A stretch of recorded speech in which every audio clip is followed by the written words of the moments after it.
Chapter 15 Christmas Magic. Jack and Annie watched in horror as the water from the cup splashed over the stone floor. It trickled into the cracks between the stones and disappeared. Jack scrambled to the cup. He picked it up. It was completely empty. "Oh no," Jack moaned. He sat back and put his head in his hands.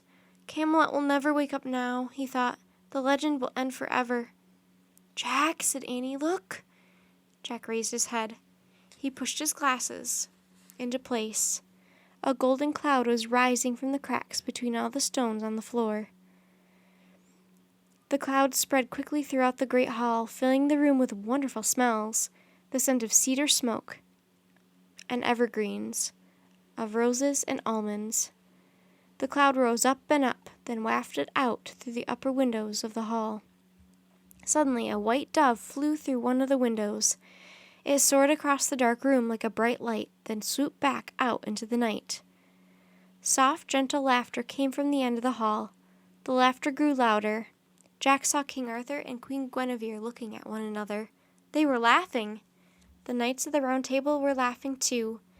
Best of all, Jack saw Morgan Le Fay smiling at him and Annie. "Jack, Annie, come here," she called. She held out her arms. "Morgan!" cried Annie. She ran to Morgan and threw her arms around the enchantress. Jack stood up. Still holding the empty cup, he ran to Morgan and hugged her too. "We did what the Christmas Knight told us to do," said Annie. "We brought back the water of memory and imagination." "But I dropped the cup," said Jack, "and spilled all the water." "But the water made a golden cloud," said Annie, "and everyone came back to life." Morgan laughed with amazement. "You have just returned from the other world?" she asked. "Yes," said Annie.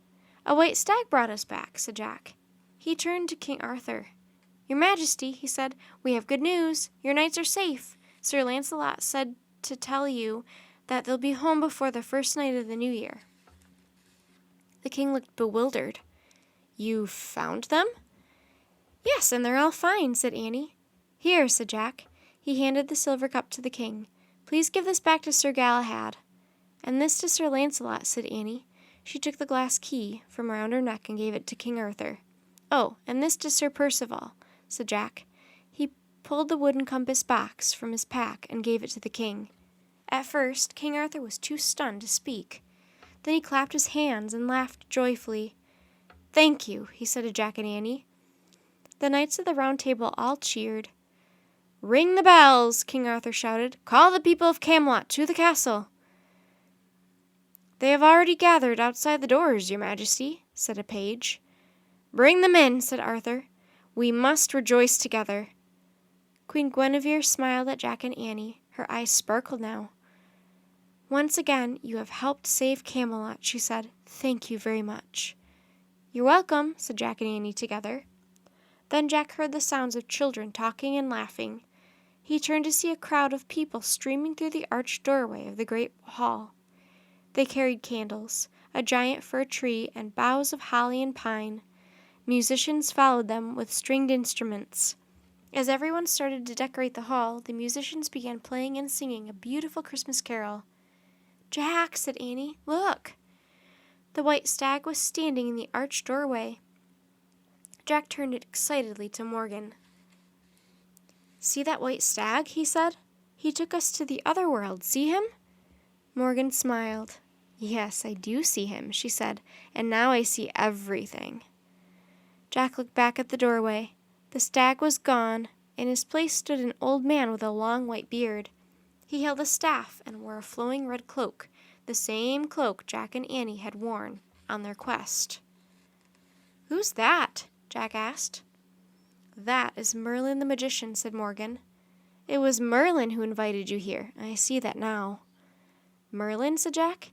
"He sent us the royal invitation?" "Yes," said Morgan. "Then he put the rest of us under a spell, and he carried you to the other world."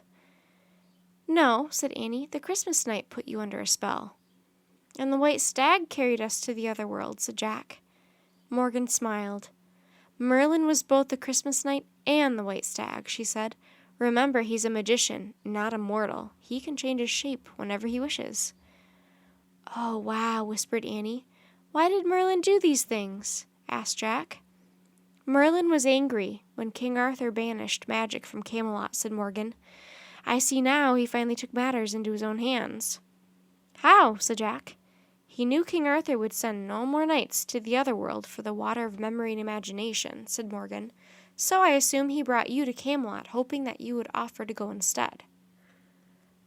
Why did he want us to go? Said Annie.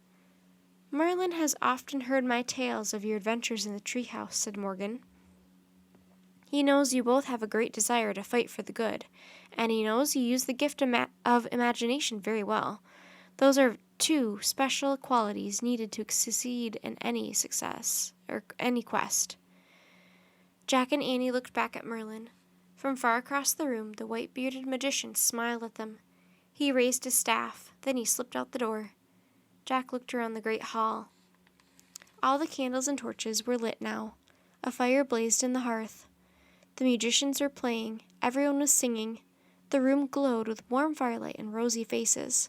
At last, Christmas in Camelot was just as Jack had imagined it would be. The spell of the dark wizard had been broken. The great hall was filled with beauty and love and joy and light.